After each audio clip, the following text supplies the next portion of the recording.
দক্ষিণে বেগুনচাষ। এক গ্রামে বাস করে এক গরিব লোক। সে সারাদিন হাত পেতে তার সংসার চালায়।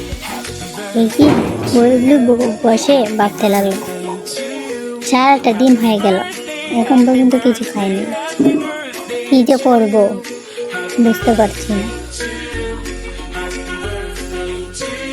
তারপর সে মন খারাপ করে বসে রইল। বলল, আচ্ছা সামনে গিয়ে যে দেখি কেউ কিছু দেয় কিনা।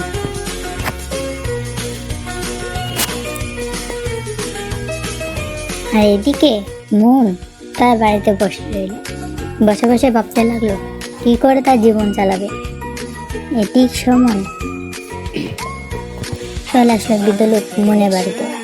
আর মনকে বলতে লাগলো, দেখো মা, আমি সারাটা দিন কিছু খাই না, আমাকে কিছু খেতে দাও, আমার অনেক দূরে খেতে পেয়েছি। মন বলল, আচ্ছা আপনি বসেন, আমি দিচ্ছি। আর মন তার বাইরে যতটুকু খাবার ছিল ঠিক ততটুকুই বৃদ্ধ লোকটির জন্য নিয়ে আসলো। আর বৃদ্ধ লোকটি মনে তৃপ্তি করে খেতে লাগলো। আর খাওয়া দাওয়া শেষ করে বৃদ্ধ লোকটি বলে গেল, মা, তোমার খাওয়াতে আমি অনেক সন্তুষ্ট হয়েছি, নাও তোমাকে কিছু জিনিস দিয়ে যায়, এটি তোমার বাড়ি আঙ্গিনায় রাখিও। তারপর বৃদ্ধ লোকটি চলে গেল।